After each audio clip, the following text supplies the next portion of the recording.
Hey everybody, welcome to the Smashing Game Time. We are two brothers that go through gaming's back catalog of yesteryear. I am your host, Nick, and I've placed my mic on the other side of my desk, so everything is going to be backwards this week. And I'm joined, as always, by my brother, Josh. That was the worst turn you've ever done, ever. I've turned that way before, I know I have. It's not my good. No. It's not my good turning position, but I have to Yeah, turn that way you now. don't have to. No, Because if you I do it the don't. other way, if I do it the other, watch this. If I do it the other way, what is going to happen is that I'm going to get all tangled up in the wire. Watch. See, now I've got a wire on my ankle. It's rough. Just found. Hold on. You found out just moments ago, and I don't mean like seconds. I mean a little bit ago, guys. He found out that his headset was on backwards this whole time. He's been doing it backwards.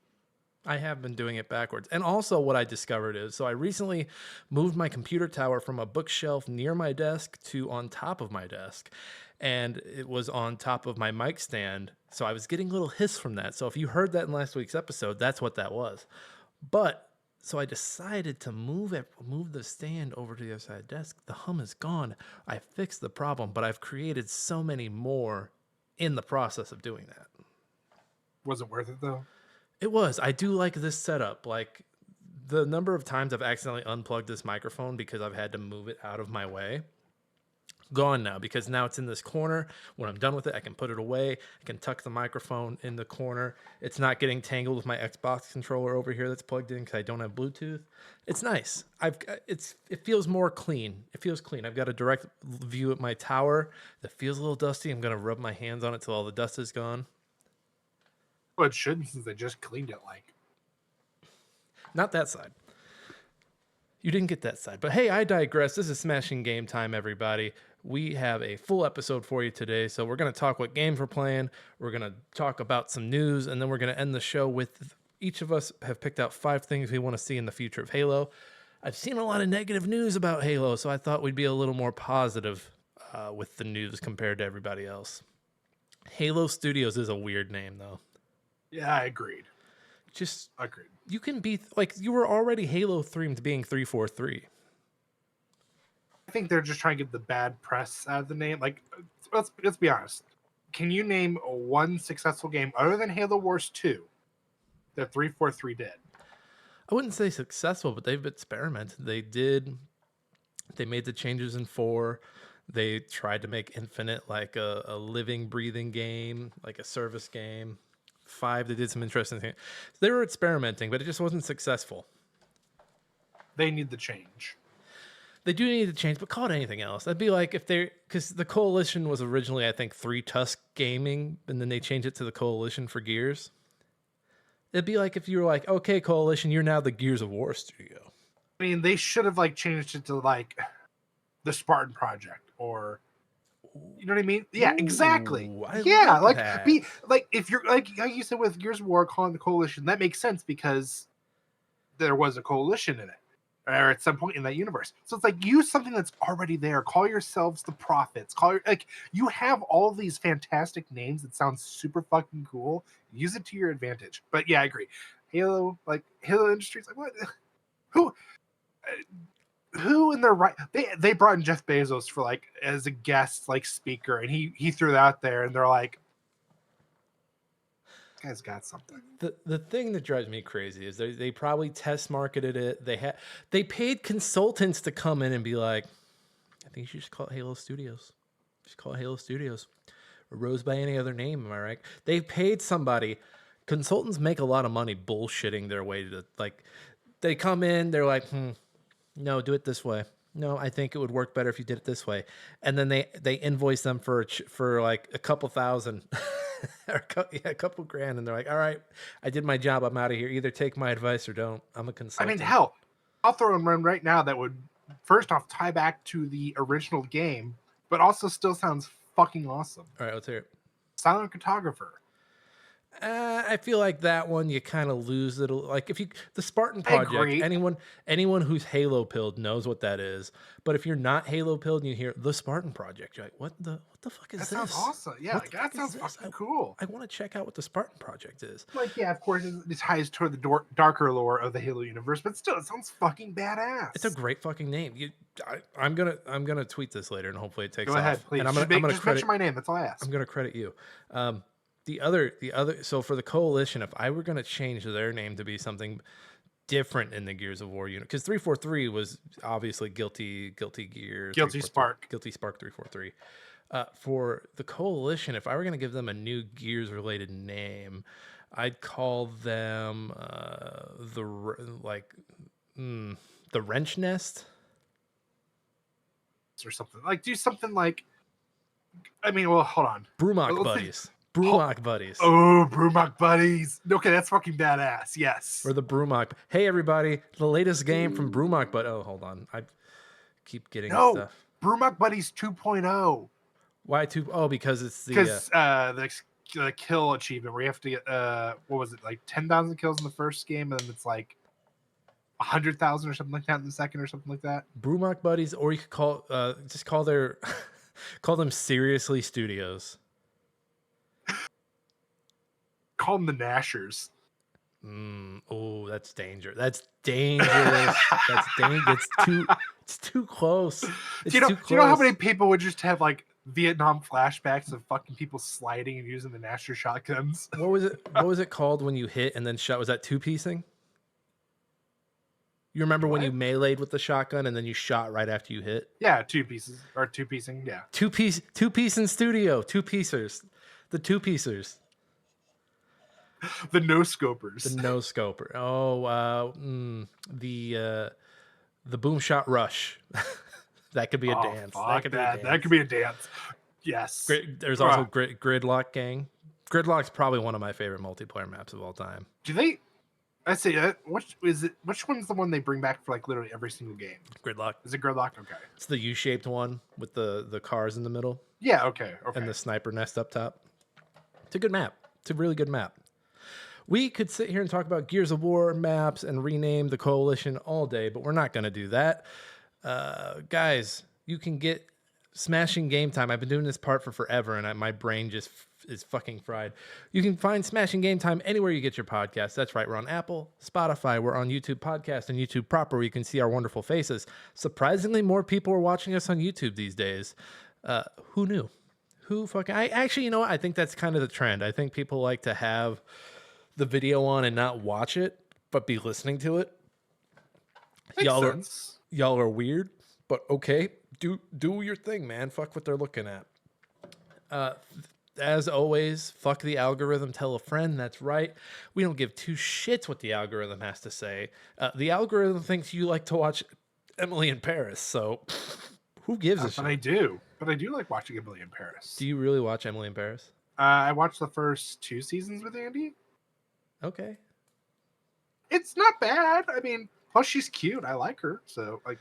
But the algorithm's got the rest of us fucked up. The algorithm might know you, Josh. It don't know me. It don't know the people who are listening. So fuck the algorithm. Tell a friend.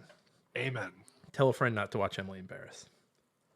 Or do, because it's actually a decent show. Like we're 50. Give it a try. We're 50-50 on it. Josh, what have you been up to gaming-wise, life-wise, whatever you want to talk about? The floor is yours. So I don't think we talked about me coming back from the wedding a couple weeks ago. The Chicago wedding. Yep. Brother-in-law got married, so we're all good there. Now it's about just getting ready for the little one in March. Little new baby Kaufman. Yep. Are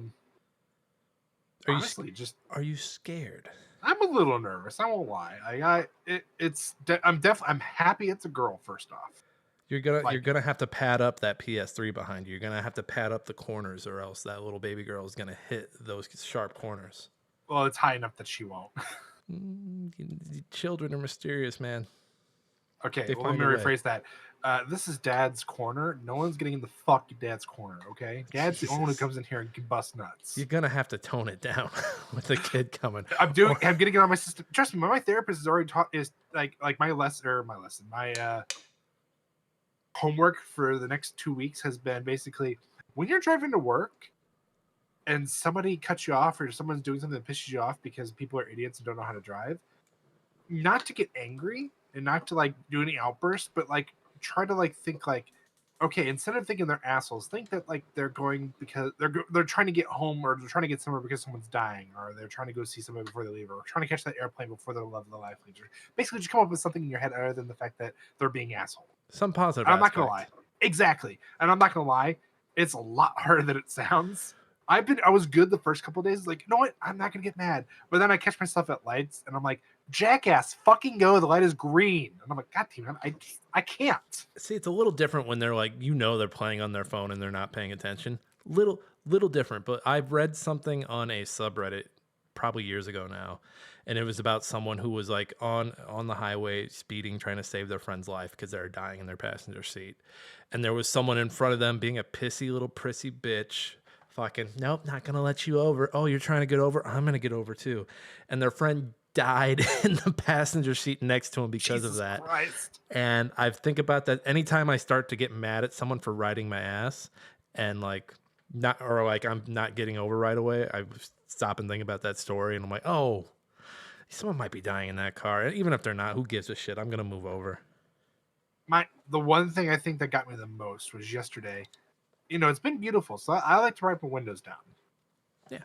So I have my windows down. It's everybody's doing 30. It's 270. It's like super clustered, and out of nowhere. So like I'm in the second so you get the left far lane, the passing lane, and then you have the left lane. I'm in that left lane right before it, and I'm just minding my own business, watching my sides, watching my front. We're all packed up. Like it's probably like you maybe have 10 feet before there's a car in front of you, but you're still going fast enough. All of a sudden, I have my arm out the window. I have my elbow sticking out. All of a sudden, some jackass on a motorcycle just right in between lanes. And I'm talking like close enough that I fucking like did one of these. I was like, what the fuck? And I'm like sitting there going, this guy is the reason why no one likes people on bikes, and people have put out signs to pay attention for bikes. Like this guy is that reason. Like, don't get me wrong, there are people who are assholes and don't pay attention and hit bikers, but this guy is like the equivalent of, oh, you deserve to be hit. Oh, this guy, I guarantee. And whenever I have someone on a bike that does shit like that and they're just being reckless, I don't get too mad because I'm always like, someone's going to hit him and they're going to be decapitated. Someone's going to hit him and they're going to be decapitated. Or I think of that scene from Final Destination 2 where the biker gets thrown from the bike and he's like resting against the truck and you're like, okay, he's safe. And the bike comes over and jams into his body. But I am not an angry driver. I am not. The last time I got angry driving was probably 2 or 3 years ago. Driving home from work, I'm on the exit that goes from 44 to 270. I know the traffic heads in St. Louis are just loving this highway talk. But I'm on the ramp from 44 to 270, heading home. This car gets in front of me, flips me off. So I do the jerk off motion out the window. And he starts doing it back, so I really get into it. So I do the double fist. I start gargling some stuff, and I got really into it. And then he stopped, and I realized what I had done. And I mean, I had won, of course, but really, did I win anything by being that much of a deviant? I was waiting for you to tell me that his boyfriend just actually busted out in his face. Like at that point, that fucking man won. That would have been the ultimate one up. I also think of the Tosh Point bit where he chewed Doritos. He chewed up. He thinks about the time that he won in traffic and the time that he lost in traffic. The one time where he paid the homeless guy to go crazy on the car behind him, and then the other time where the guy spit his chewed up Doritos on him. Yeah, I mean, he's not wrong. You don't know what that's. I mean, have you ever had just someone spit food in your face? Yes. It's fucking like the most degrading, disgusting thing ever. And it's like, I could only imagine chewed up Doritos. Like, I can imagine like the feeling in my mouth from eating it. I'm like, oh. I can just think of like I have my kids eat the shit out of Cool Ranch Doritos, and like there's Cool Ranch Doritos all over this house right now, and they spit stuff up because they're kids. So I mean, I've smelt it recently. And so I can only imagine having Cool Ranch Doritos actually spit into your face, like the particle dust, like dry, like all wet, globbing on your face. I mean, since you brought it up, I have to ask because Yeah, I'm curious now. Did Lane say anything to you after we had babysat on Oh, the fact that Saturday? you failed to feed my daughter? No, I'm just kidding. Why? Huh. Were you guys in trouble? Did you guys No. do something bad? Well, I'm curious. So you know how I am. I'm very much like Dad. I have that like I have to clean. Did you clean the house? I started cleaning your kitchen. Yeah. I it's a losing battle. The No, kitchen I get table that. the kitchen table is always home base. I always complain about it not being cleared, and it turns into a fight. It's not worth fighting, so I just let it go. It's kind of like you with the So road. I have to let it go. I'm not. There's no judgment there. But you know how he was. You know how I get with the house. I like to keep things clean. And as soon as I saw the kitchen, I was like, I kind of I I, like froze up and I'm like, okay, so I pulled out your cleaning supplies and I wiped down your refrigerator, I wiped down your oven, I started wiping down your dishwasher, I your constantly, cabinets. it's mainly just like all the clutter on the table that gets me, but I constantly like reiterate, like the ghost of Greg is going to come home and he's going to be so mad at me if we do not Well, do don't worry, something. his spawn fucking came into that house and I Andy looked at me and she goes, "What are you fucking doing?" And I'm like, I can't. I can't. This is like, and then I went into the bathroom after having to get Gus ready, and I about lost it there too. I'm like, oh my fucking god, I'm having nightmares. I like literally was like, I don't know if I could ever do this. But you know what? When you were in this basement cleaning my tower, which by the way wasn't that dirty when you came over to clean No, it it. really wasn't that bad. I was You impressed how you were clean it was. impressed by how clean my area is. I, I'm more. When it's a me central area, very fucking clean. When there's other people in the area, I'm like, I give up. I give up. Like it took everything in me. And I'm not trying to be mean. I'm not trying to say like your house was gross or anything. It's just I know you've got 2 kids, and I know you guys are like, you've been working all day. You go home, you pick up the kids, you're dealing with that until they go to bed, and by the time they're finally in bed, you're like, dude, I just want an hour to myself to fucking read something, watch something, or fucking record this podcast. I get it. Well, I'm and not judging there I at catch all. I catch myself getting caught up in it, and I'm like, no, you know what? I'm not gonna. Nope. Because I will like Monday. I was home for like the morning part of the day, and I got some work done, and I got it done super early, and I could have just like chilled out and fucked around. I folded all the fucking laundry. And cleaned all the dishes that were dirty. Took out any trash I could find. So I get it. But it's when I have time that I So act on those feelings. do you know the episode? Okay, so real quick, and then we'll get back to the show, guys. I'm sorry, I have to ask Nick this. You're familiar enough with Friends to at least know what I'm getting at with it, right? I'm aware that there are these characters and they all are acquaintances. Yes. Okay. So, do you know the episode where Ross dates the girl who's just fucking disgusting? I've not seen it, but I have faint memories of it for some reason. Maybe I Okay, caught it on basically, TBS. you probably did. So basically, he starts dating her. He thinks she's really cool and stuff. He goes to her apartment, and it's just fucking disgusting. She has food out everywhere, clothes on. Like, yeah, it's like very gross. There, at the end of the episode, Monica hears about it, and she like basically goes over there and it's just like, I heard about your place. Can I come in and start cleaning it?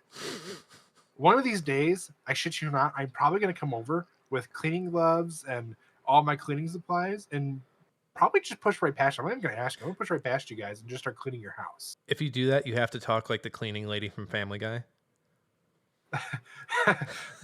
we need more lemon veg. More lemon pledge. No, no, no lemon pledge. No, Oh no. no, Mr. Superman, no here. Mr. Superman, no. He's like, could you go to the store and get it? No. No, No. no. No.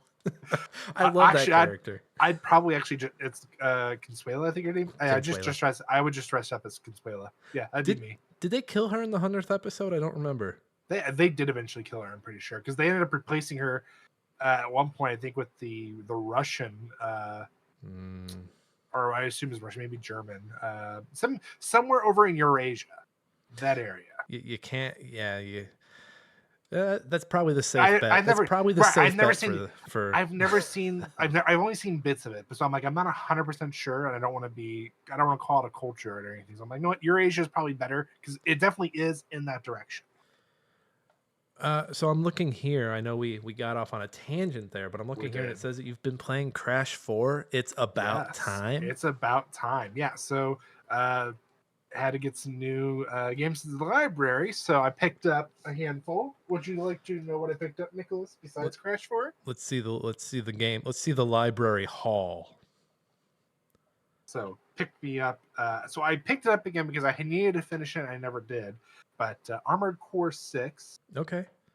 So I was like, you know what? I was like halfway through it. And I had to return it at the time. And I was like, you know what? I'm going to go pick it back up and knock it out finally. You know what's crazy? People like I knew people talking about that game left and right, like across media and like real life people, not online.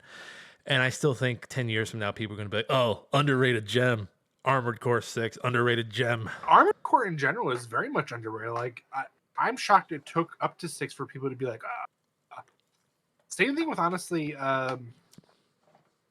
there's a new one that just came, or a new game that just came out. I just saw it myself and I'm like, I want to get it. There is a VR Mobile Suit Gundam game, and you actually are in the cockpit of the Mobile Suit Gundam. I was like, I want it. You keep almost getting out of VR and they keep pulling you right back in, Josh. Yeah, they sure do.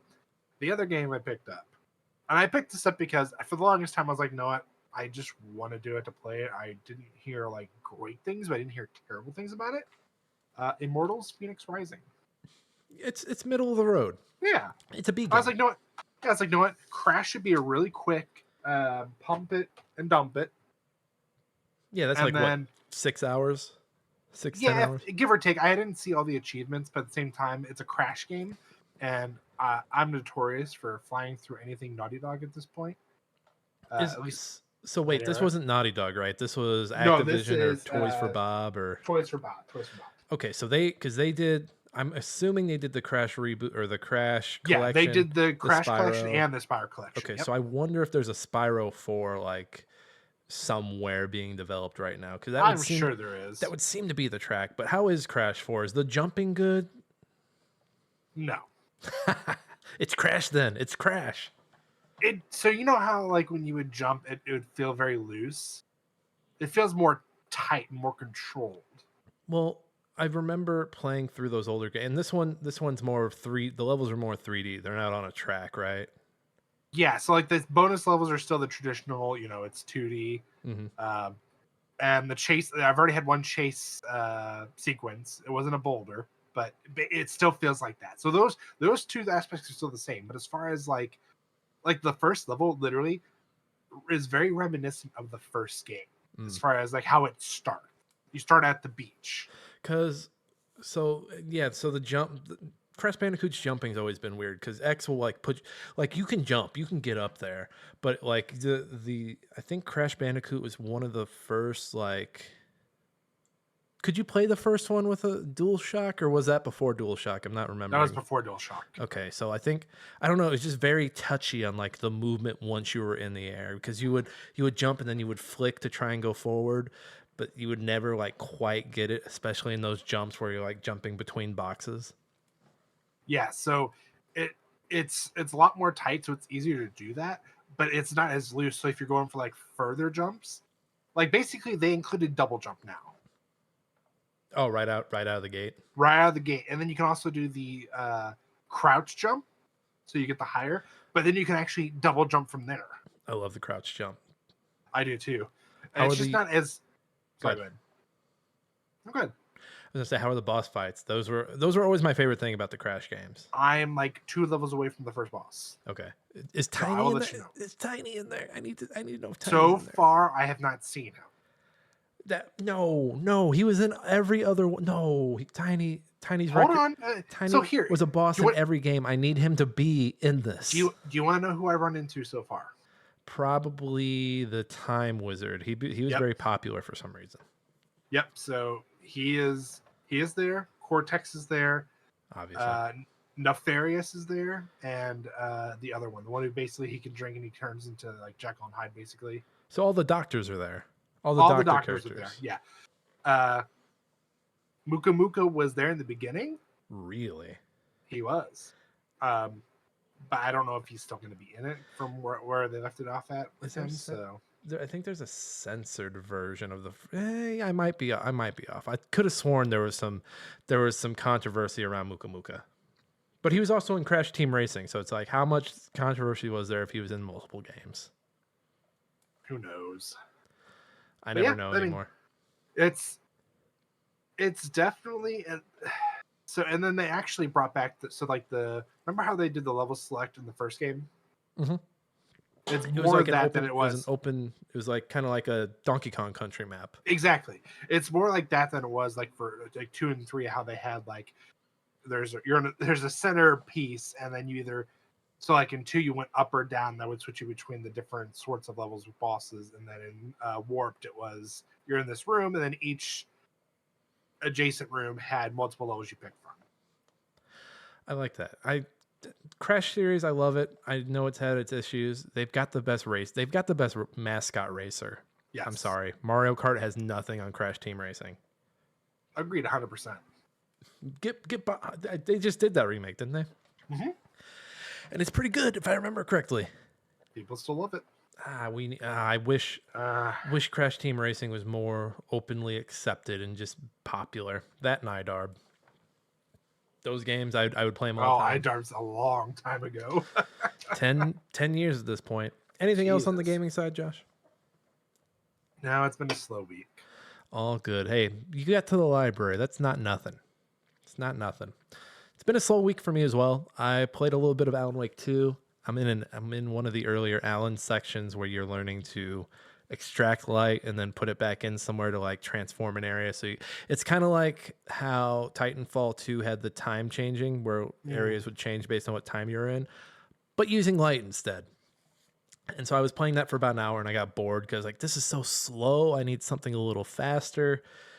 And so I was like, oh, I've got a copy of Control sitting here on my Epic Game Store that I got for free probably 2 or 3 years ago now. Let's jump into that. And I am loving Control. So I knew I was going to love Control based off the fact that Quantum Break is probably in my top 10 games of all time. Just the movement and getting around and fighting bad guys once Quantum Break really takes off. You can skip the TV stuff. The TV stuff was always boring. But man, like you would shoot a thing that slowed down enemies and then you would zip zap around them. And again, your Iceman, who by the way is in Alan Wake 2, so anytime he pops up I get excited. I forget that actor's name, Josh, you might have to remind me. I'd have to look it up myself actually. But I'm saying all this Quantum Break stuff to say that Control is right up my alley because it's basically the same game control wise. You play as Jesse Faden, which the whole time I've been wanting to call her Jesse Control, just because Remedy games have that. They have that tendency that, they have the Max Payne, they have Alan Wake. I think those are the only two that actually do it. Quantum Break, I think, is the science of time travel. I don't think there's a character in Quantum Break called John Quantum Break. But now that I'm thinking about it, I wish it was. Dominic Monaghan. Is that the actor's name or the character's name? That's the actor's name. Okay. Yeah, Iceman. He's Iceman. He kind of looks like Jack Quaid. He looks a little like Jack Quaid, an older Jack Quaid. He could be a Quaid. No, I'm just kidding. I totally forgot that Lance Reddick was in Quantum Break as well.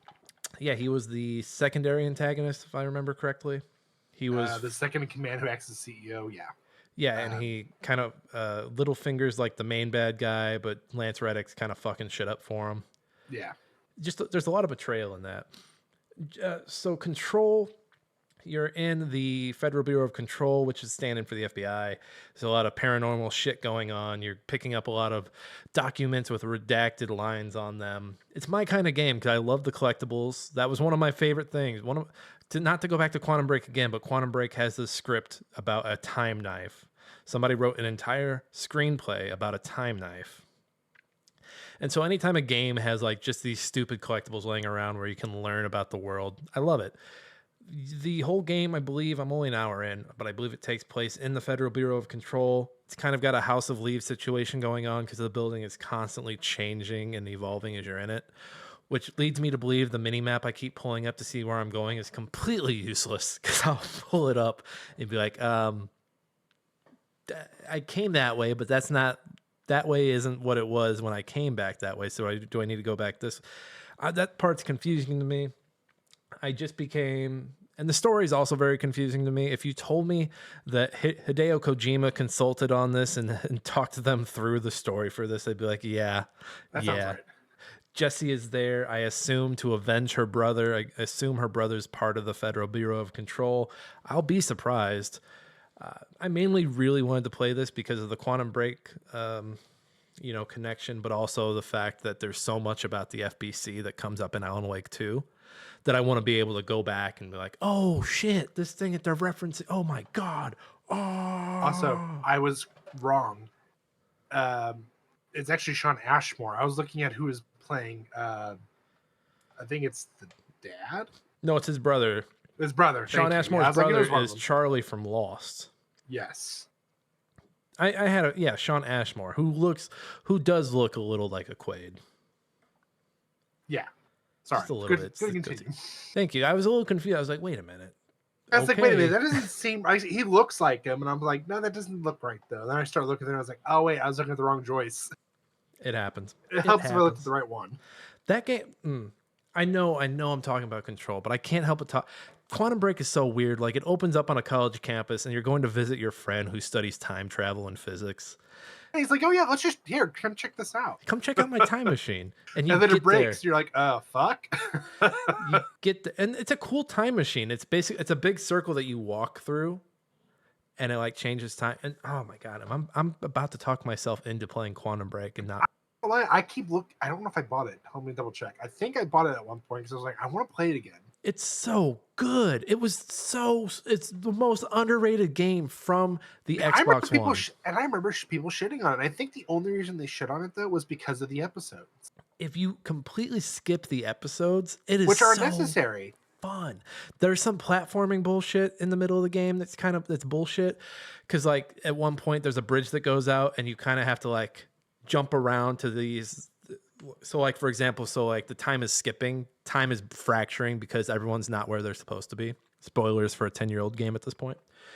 And so the time's fracturing. So like you come to this bridge that's boats like run through, and you go to hop on this platform and it shifts out of the way, and you have to time it right to where the time shift has that platform there. And that part is super annoying. Also, the last fight with Littlefinger character, super annoying. He is super overpowered. He has this attack that basically lights up the whole room. And if you don't like start to get out of the way right as he's charging up the attack, it's going to hit you. The most bullshit final boss fight I've ever played in a game. It didn't end, spoiler for people who haven't played it, they did end on a cliffhanger, didn't they? They end on a cliffhanger. So by the end of the game, again, spoilers for a 10-year-old game. If you haven't played Quantum Break, pause this motherfucker and go play Quantum Break. And then come back. So at the beginning of the game, your brother dies. Charlie from Lost dies. No matter what I do, Charlie, you're going to die. I can't save you, Charlie. But you get about halfway through the game and you realize you're in a time loop where you do save your brother. And there's an agent, and I wonder if she's from the FBC, because that would be an interesting twist. I believe her name's Beth Wilder, and she's like your comrade throughout most of the game. And at one point, I think she like jumps through a loop to save you, and then you find her later on, and she's aged, and then she does something else, and she dies. And the game ends with you kind of going back, seeing her from like the first moment you saw her in the game. Sean Ashmore pauses time. He's like, I'm going to come back for you. I'm going to save you. And I'm hoping... Well, that time was already frozen, and he was hesitating to even let her out. Because he was going to do it, but he like backs off, and he's like, you know what? I'll come back. I promise. I need to go back and play it, because she is a really interesting character. It is heartbreaking what they do to her. And I hope that Remedy gets to go back and like finish that story, because it is a really good game that is just hindered by just a few design things and a so-so TV show that would kind of indicate where TV was going down the line. But I'm back to Control. I'm enjoying it so far. I am going to beat it, and then I'm going to beat Alan Wake 2, and then I'm going to jump back into Quantum Break, because Quantum Break is probably the best game they've done. I honestly, I still need to go back. I got Control for free when it first came out. Play it. I only did like I had just started to learn about the abilities. Like I think I just entered the room. Did you get the one lady out of the vault? No. Okay. Yeah, I'm a little further than you. And I say Quantum Break is the best game they've done. I haven't played, like I said, I haven't played Control or Alan Wake 2 all the way through. So my mind could be changed by the next time you guys all see me. I mean, I played the first Alan Wake. I absolutely loved it. So I'm like, you know what? And even then, I played Quantum Break and beat it, and I enjoyed that. So like, I agree. Quantum Break is great, and everything they've done so far has been fantastic. I'm also excited for this Max Payne remake they're doing. Really hope they work 3 into it, because even though 3 wasn't them, 3 was just Rockstar with the property. Max Payne 3 is a really good game. I still have yet to play it. Oh, it's so good. It's junky action, loser action guy saving a bunch of pieces of shit. Everyone sucks in it, including Max. There's an airport level. Do you remember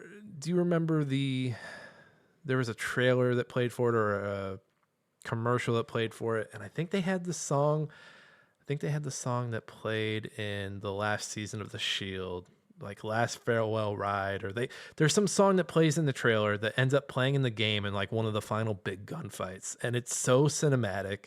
It's just so stylistic, and there's levels early on where the people you're protecting get kidnapped at a nightclub. I believe you're in Brazil. And this is just like the craziest looking nightclub, and it's oh my god, am I talking myself into replaying this one too? By chance, did it come out the same time the movie came out? No. Okay. No. The movie I want to say was 2006, 2007. I think Max Payne 3 was I was in college, so it had to be 2010 or 2011, because I played it on PS3. I got this and God of War 3 at the same time. That's my Remedy minute. I know I've talked about a bunch of games I didn't play. I've talked about the games I haven't been playing more than the games that I have played recently. But that's okay though. It's okay. Quantum Break is fucking nuts, man. So good. Go play Quantum Break. Go play Max Payne 3. There's just something about those mid 2000s Remedy. Well, one's Remedy, one's Rockstar. They're just so good. That was when third person action was really good and wasn't a big open world. Everything was level based. The collectibles were level based. You were I digress. Josh, you want to get some news? Do it. Read all about it. Latest football scores. Morning paper. Morning Star. Paper, mister? It's time for old news. All right. So first off, let's talk about Halo and 343 Industries. So I picked this article because it was the first Halo article that came up, and it kind of explains some of it. But for those who live underneath a rock, 343 Industries came out basically and said, "Hey, we're no longer 343 Industries. We're 343 no more. We're no longer 343. We are Halo." Awful name. Yeah. So Halo Studios is now a thing, and the biggest cannon fodder we have gotten from everybody at this point is people are upset that they're going to Unreal Engine 5 for all their future projects, and I think they've announced 3 new games. I'm really surprised people are upset, because as far as I remember, back in 22, it was either 22 or early 23. Like, this was like the cards were here. Like, I think someone had already said they were switching to Unreal Engine 5. I forget what I think their old engine, Slipspace, which they had been using for 25 years. And I think the thing I remember reading was that the issue when they were hiring is that they're bringing people in who know Unreal, but those people have to come in and know Slipspace, and Slipspace had its challenges, had its shortcomings. Unreal, and again, when studios change to Unreal, I know there's something lost there. The developers, own personal spin on things or how they do stuff. I know that's lost when everyone starts switching to Unreal Engine. But what is gained is that it's like what developers know. It makes it easier for them to go and hire and be like, we need someone who knows this in Unreal. Okay. As opposed to, okay, Unreal has this, Slipspace has this. If we find someone in Unreal that knows this, they may know how to do this in Slipspace. Right. So, and that's like one of the key points people are just ignoring is the fact that yes, they're not going to have like their little touch on things, but now they're going to have a system that they know works. They're not like literally half of 5 and Infinite's development was trying to figure out how to make things work, because not only were you worried about developing the game, but you were worried about making everything work properly. And that's why there were so many issues with Infinite when it came out. Still to this day, there's still issues with it. And that's what people, it makes me mad. Like, yes, you're not getting that chef's kiss at the end, but you're going to get a fucking beautiful looking game still. You're still going to get the Master Chief. Like, what is there not to like with it? Like, there's so much positivity that comes from this. Just switching over to Unreal Engine. People were upset. So apparently this screen of, if you're watching a video, I'm looking at some screenshots. I think these are from a build. But so apparently this version of Master Chief looks very feminine compared to older ones. And people were like, you know, how like the crazies on the internet will take a thing and draw the red lines and show like, well, this body position and this body position, blah, blah, blah, blah, blah. Wait a minute. Girls don't have hair. Wait a minute. How can he fit a penis into that cod piece? I don't see it. Can I zoom? Can we zoom in? No, I don't. Enhance.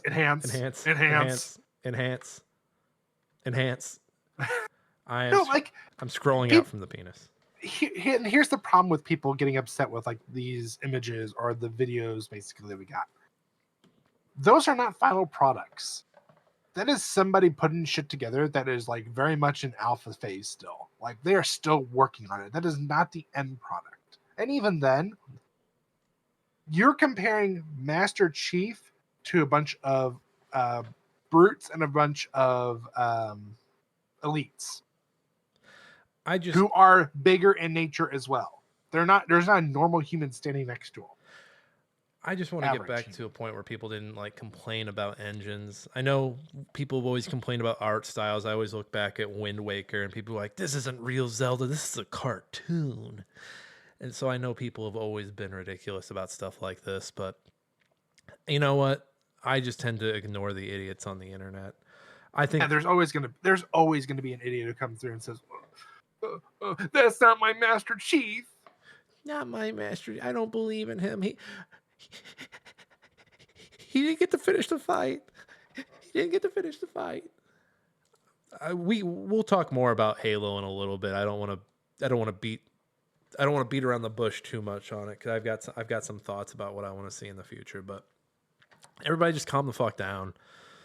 This Unreal stuff was coming.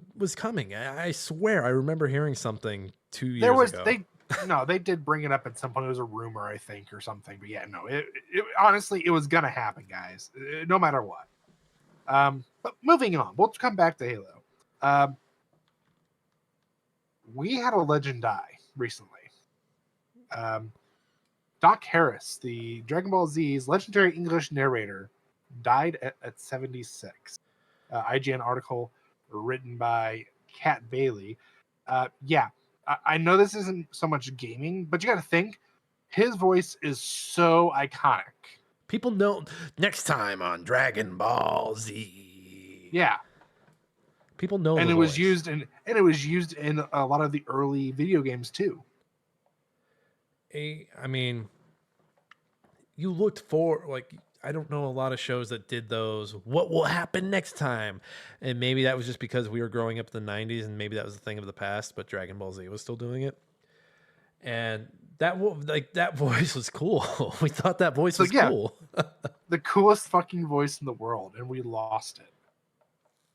He's gone. And I don't think he voiced anything in the newest game that came out, which, by the way, I don't know if you've seen videos for the reviews. I kind of want to fucking buy it. Oh, the Sparking game? Sparking Zero, yes. It looks, honestly, at first I was like, oh, they're just trying to pump. No, they have so many what if scenarios. I mean, the amount of characters alone is just mind-blowing. I just want a 3-way fight between Boo, Cell, and Frieza so I can finally prove to everyone that Cell was the best of the main 3 sagas. That's all I want. That's all I want. It's never gonna happen. That's all I want. Frieza's cool, but Frieza's a little whiny. Boo confuses the shit out of me because his transformations are all out of order. Cell is simple. Cell is like, hey, these androids, I need to suck them up my butt so I can become my perfect form. Get in my ass. Get in my ass right now. I need to be perfect Cell. That's easy to follow, kid friendly. Yeah, I'm sure that is. Nick, what are you watching? That green guy is sucking androids up his ass. Tentacle porn? Oh, no. No. You see, if he becomes perfect Cell, he doesn't have a tentacle tail anymore. I do remember that saga being scary because Cell was like going around sucking people up with his tail. Yeah. And like, I think Toonami actually showed it. They did. And I think when they started doing reruns, I don't think they actually showed that episode. You would just see clothes. You just see the aftermath. You're right. Yeah, I think you're right there. It was as a kid, it was spooky. But yeah, hopefully, Doc Harris's estate have their head on a swivel and they're not trying to sell this man's voice to AI. But I wouldn't put it past some AI asshole fucking being like, hey, he can keep being the voice of DBZ. All you gotta do is give us the rights, sign right here. And I bet you, the AI assholes aren't even asking; they're just doing it.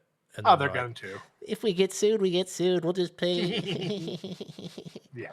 I want to stuff those fucks in a locker. I hate fucking AI. It's so fucking awful. Fucking nerds. Moving on. We need a word that, like, when you call an AI person that word, people are like, "Oh my god, I can't believe you just said that word." Should we associate them with like careful weirdos? I feel like weirdos lost its luster. We need something that, like, when we call AI guys that word, they're like, "Oh my god." Like they're like 1 minute away from calling you a bigot. Well, we'll put a pin in that. We'll have to talk about that. We'll find a word for AI guys. What's next? Ubisoft is reportedly considering a major change in its structure.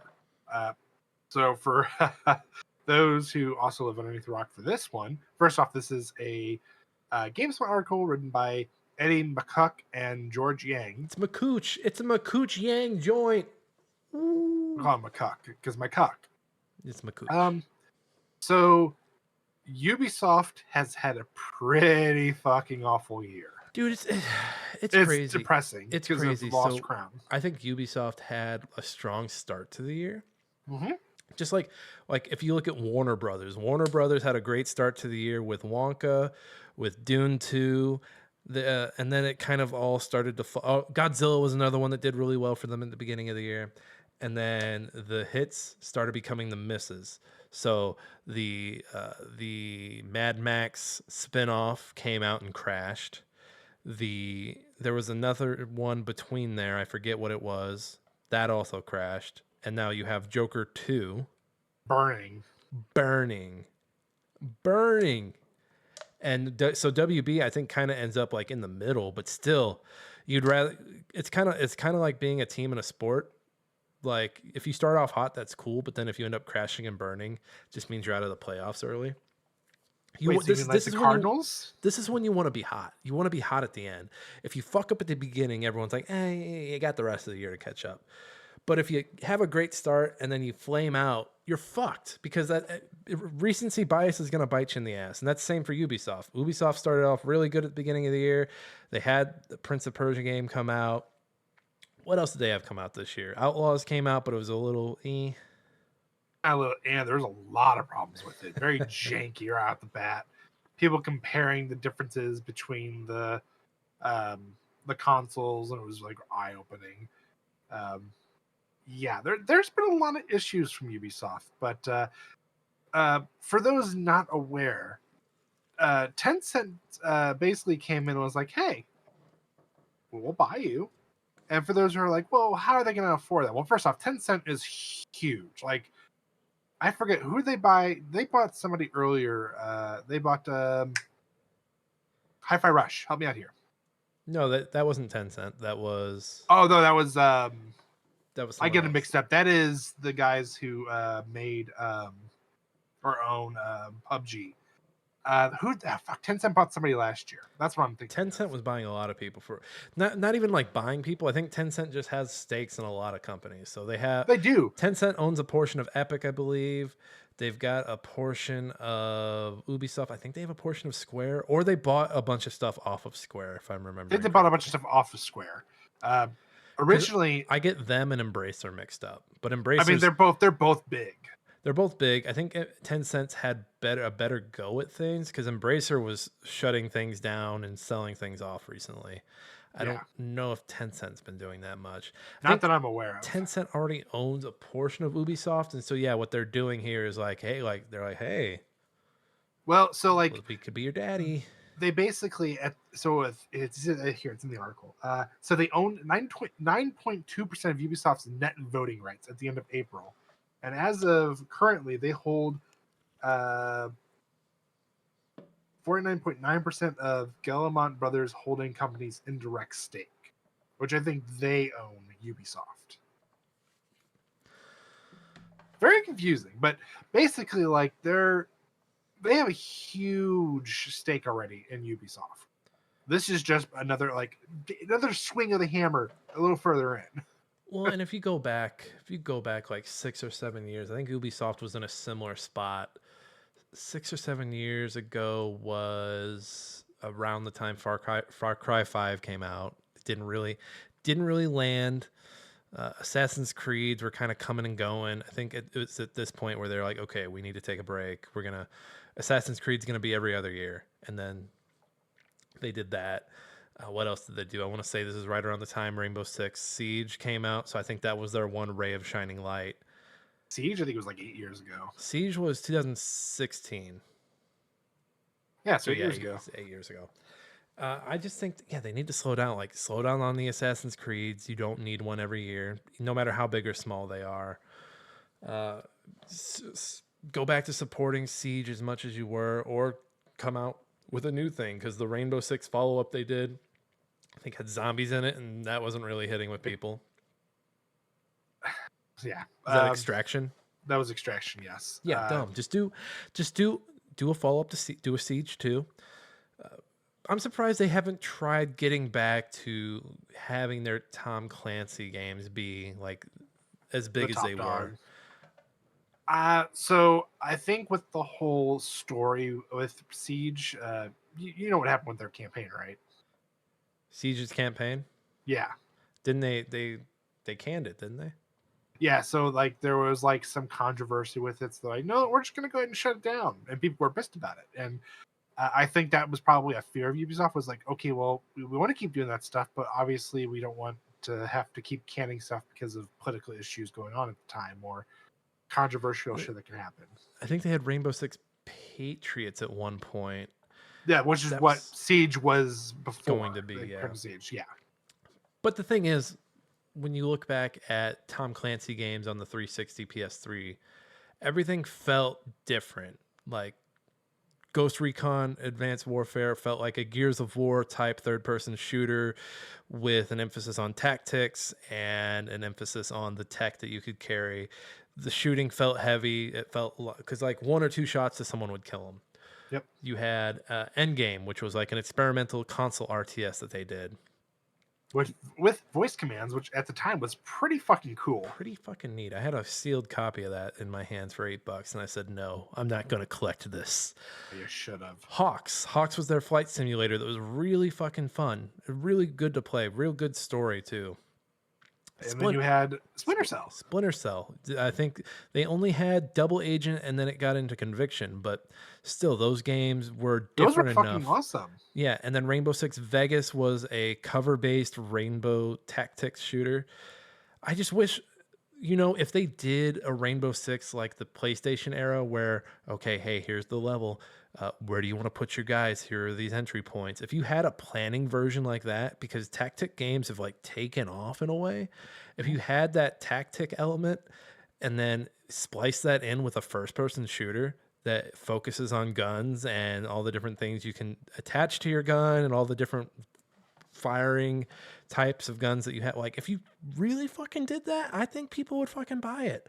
I mean, look at Call of Duty. Call of Duty does those mini games. What were they called in the first Modern Warfare 2? Spec Ops. Spec Ops. Just make a game that's nothing but tactical Spec Ops situations. Maybe splice a story into it. People will fucking buy that shit. I know you have to be a live game, you guys. I know you have to make your nut. You're telling me you can't do that and create new scenarios? Hitman did it. Like in this last decade, the IDOS was doing that. They put Gary fucking Busey in the game. Gary fucking Busey was in a Hitman game. Ubisoft, you're telling me you ain't got the nut? You ain't got the know-how to fucking do it? Oh, fucking Nicholas. Sack up. Nicholas. I'll do you one better. Well, actually, I'm not going to do you one better. I'm going to do you one that's going to topple it all to the fucking ground. Let's hear it, Buttercup. There's a little known thing about their third Splinter Cell, Chaos Theory. Do you remember what that is? There was the co-op. There was also the Spy vs. Mercs. Why not do a Spy versus Mercs game like that? Do you know how, first off, how simple that is? How many game modes they had, and how much fun it would be not to do, like, I think it was only 2v2, but if you turn that into like a 5v5 or a 6v6, do you know how fucking quickly that game would sell? Those maps would have to be huge, first of all, because just you being a spy and it being not action based, objective based, those maps would have to be huge. So I'd say probably 3v3 would probably be the ideal size. Make it to where you could have multiple maps and multiple game modes that vary on the amount of people who can play. But and then set it up to where you can make custom maps and custom game modes. So here's Ubisoft's problem, and here's just a good chunk of developers and publishers' problems. They've lost their fucking identity. And I know you're Nick, what are you talking about? Ubisoft has the games, the open world games. You climb the tower, you fucking get the bird's eye view, you hop down in the Every fucking game has that now. I don't think they do the tower shit anymore. But it's an open world. Hey, go tick that box over there. Tick that box over there. Whereas we just talked about, for the last 10 minutes, we've talked about all the different Tom Clancy games and how they were different enough and felt different enough, and each one felt like a big release. But now, they're repeating. It's rinse and repeat with that format they have, the open world format. And then if you look at like what they did with X Defiant, like how do we have any faith in them doing anything? They obviously don't feel good enough to take a risk. The biggest risk they've taken recently is like, we've got the rights to Star Wars. We're gonna make our game Star Wars, guys. No, their biggest risk they took was the Lost Crown. Lost Crown was a big. I feel like the Lost Crown didn't cost them a lot of money to make.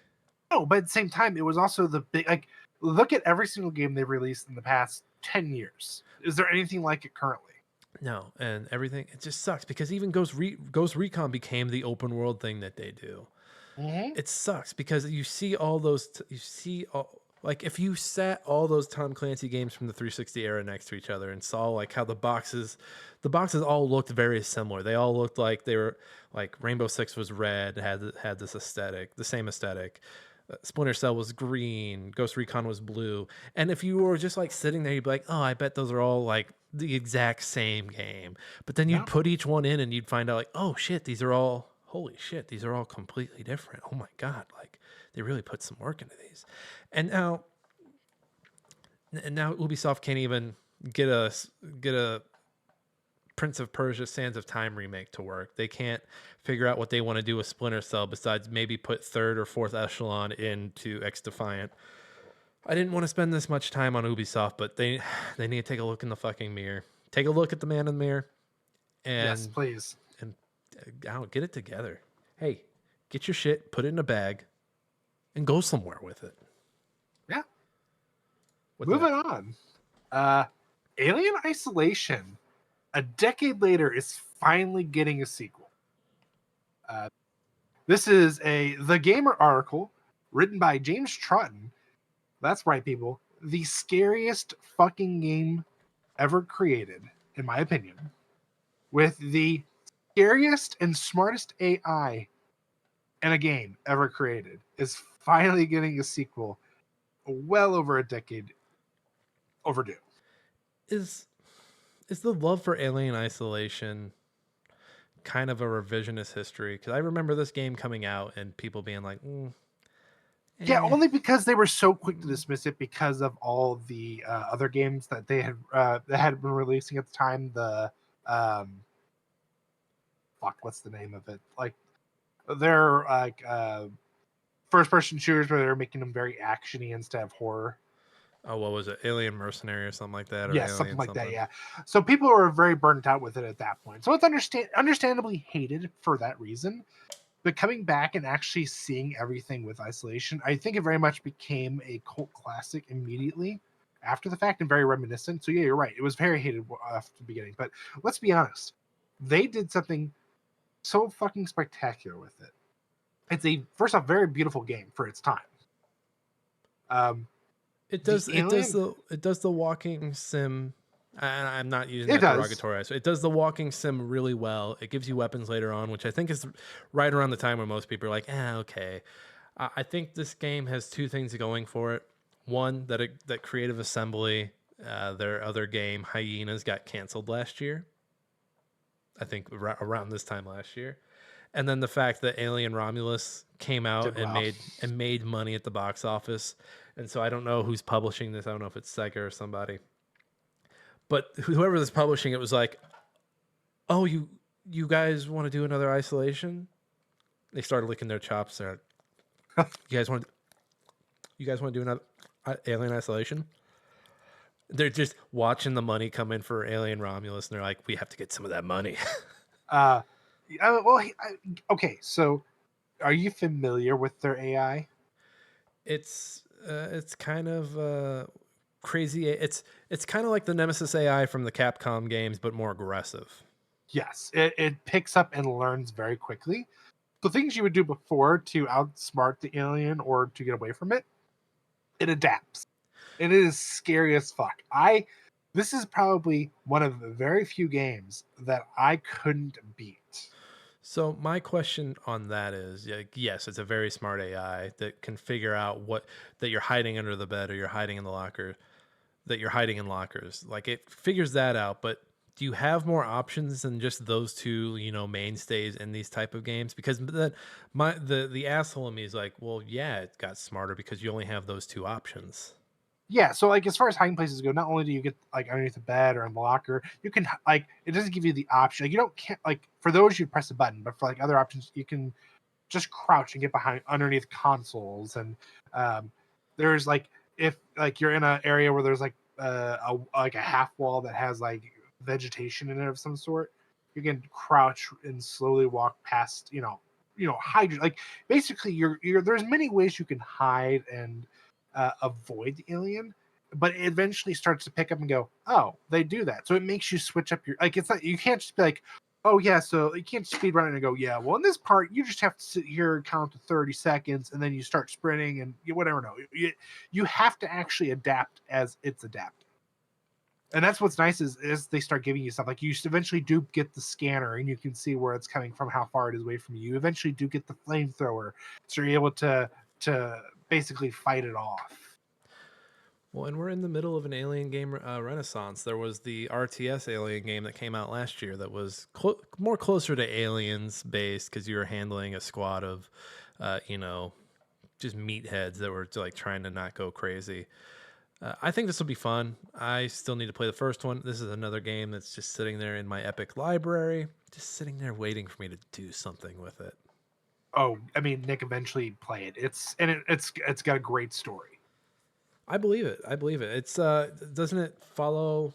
Kind of It follows follows, like one of the movies, doesn't it? yeah. Well, it follows Ripley's daughter. Gotcha. That'll be So it's okay. basically after the first movie, but it follows her daughter. Okay, 'cause she has a daughter that like was born, and she doesn't ever see her again, right? Right. And so the premise is the daughter joins a ship in hopes of eventually finding her mom. Gotcha. So, That'll be. You know what? It's Halloween time. Maybe I'll play it. I still need to there you beat go. Soma though, so I added this last news story since we're recording a day late. This news came to light today. Forget Switch 2. Nintendo just released a $100 interactive alarm clock called Alarmo. They didn't release it. I think they only announced it. This is from Wesley and Poole over at IGN. That's right. Nintendo's doing an interactive alarm clock. It will watch you sleep, but not sell your data to Nintendo, according to them. They're not doing anything weird with it. They swear. But it'll wake you up. It'll use the alarm it uses will be based on like if you're like rolling and tumbling, like, and the alarm sounds won't be like music from it'll be the actual like sounds of gameplay. It'll be someone it'll be the sounds of someone playing a pirated copy of Super Mario Odyssey.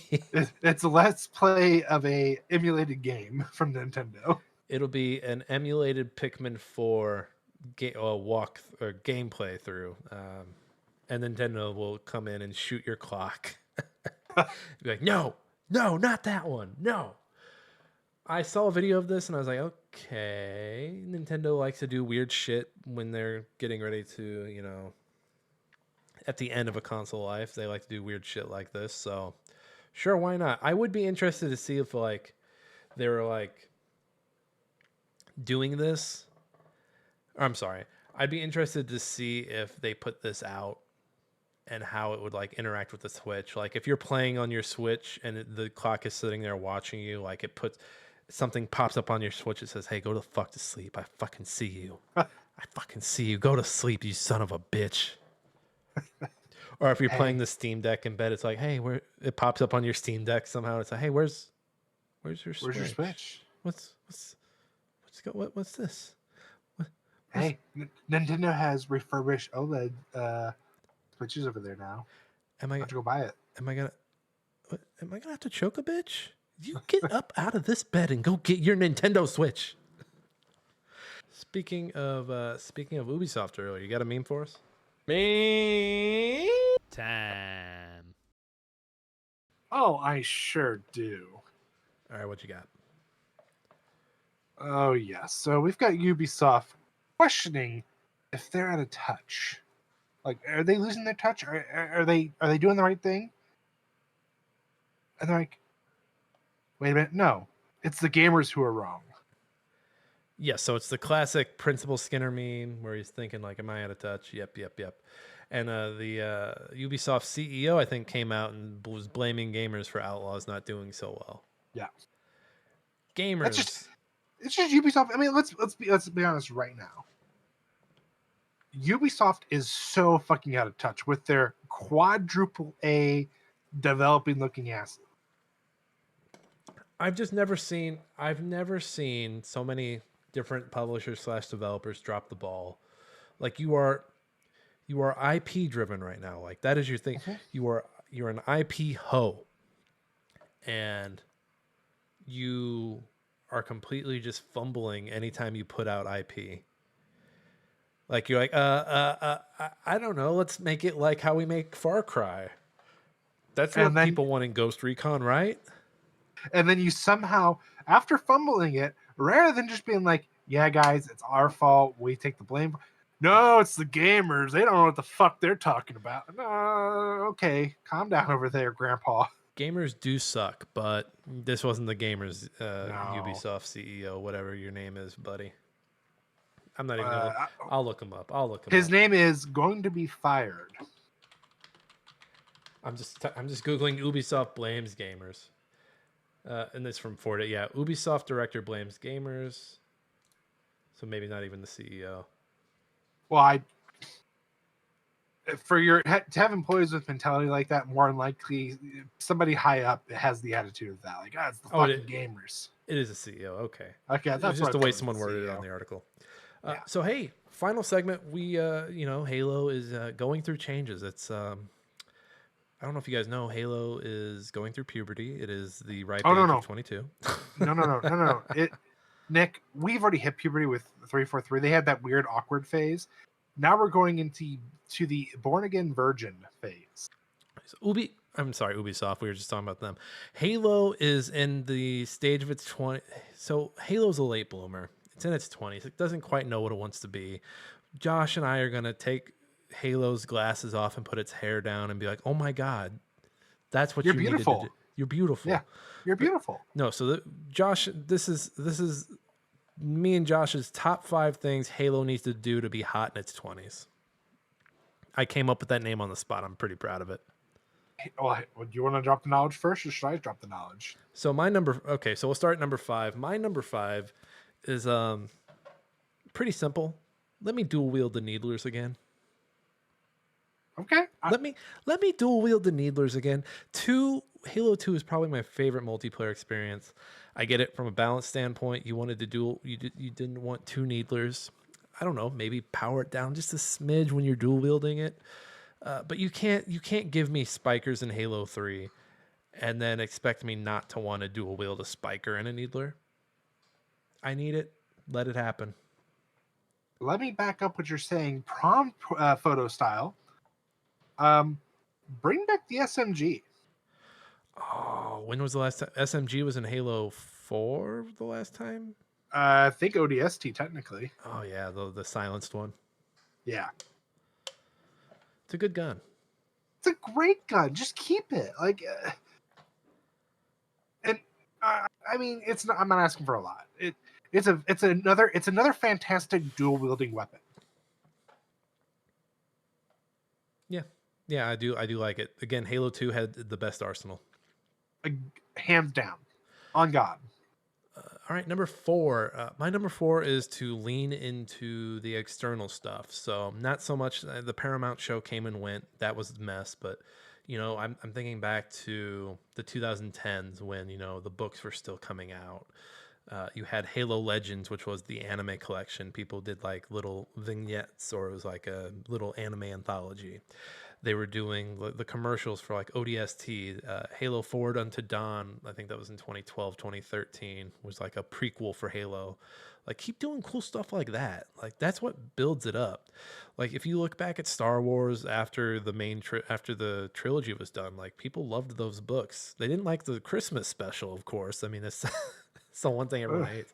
But I mean, look at how Star Wars was treated, in the 80s and 90s leading up to the prequels. Take a note from that. Do more books. Get Karen Travis did amazing on the Gears of War books. I think she did some Halo books too. Get her back on some of those Halo books. Yeah, explore that. Yeah.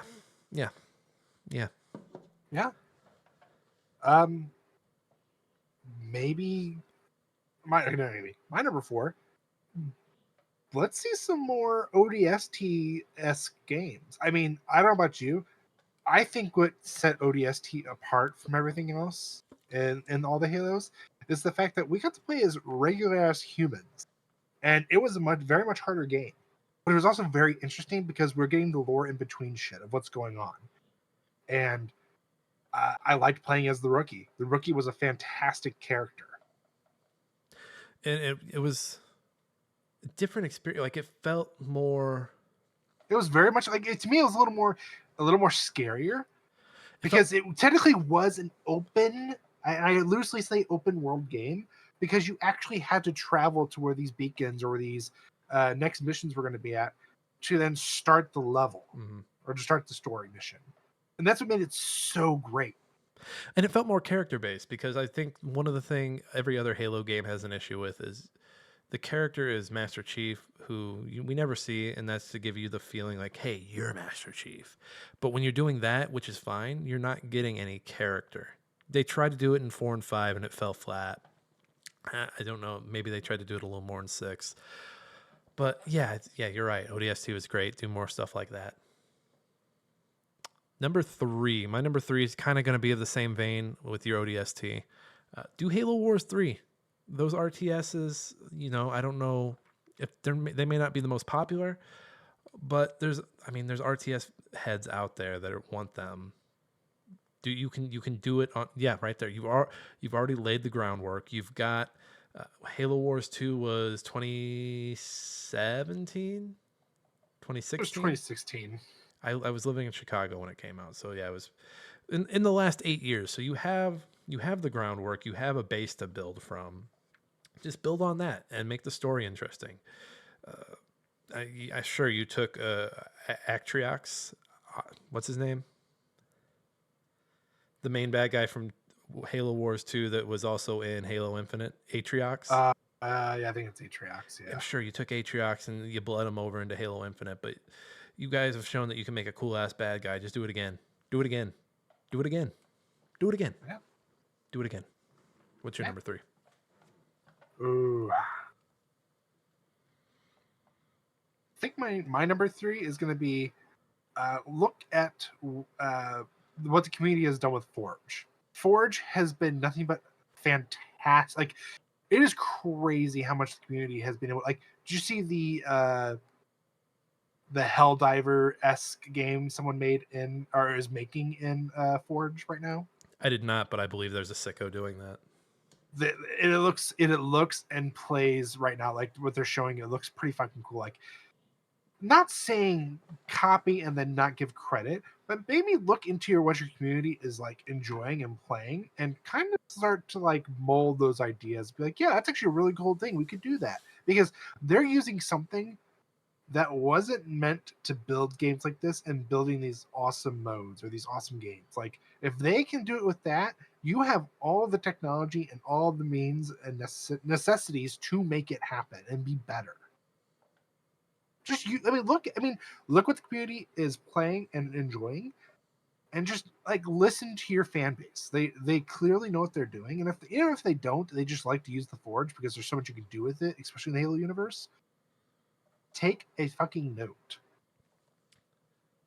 Listen to the fans, but don't give them the wheel. Don't give them. Don't give them the wheel, but listen to them. Drive. Don't let them drive. Let them backseat talk while you're driving. Or backseat drive.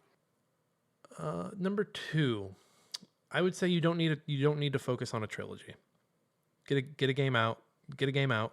Make it a beginning, middle, end.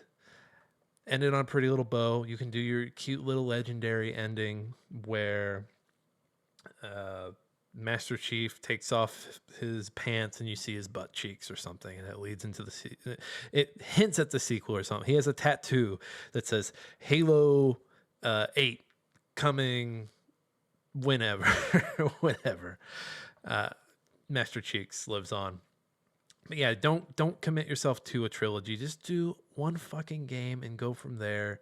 I'm tired of these games thinking that they need to be a trilogy. You can just be a one and done and do your new main line Halo and then start experimenting and having fun. My number 2, do something that we have wanted Star Wars Battlefront to do for a long time that they still haven't, that people clamor to.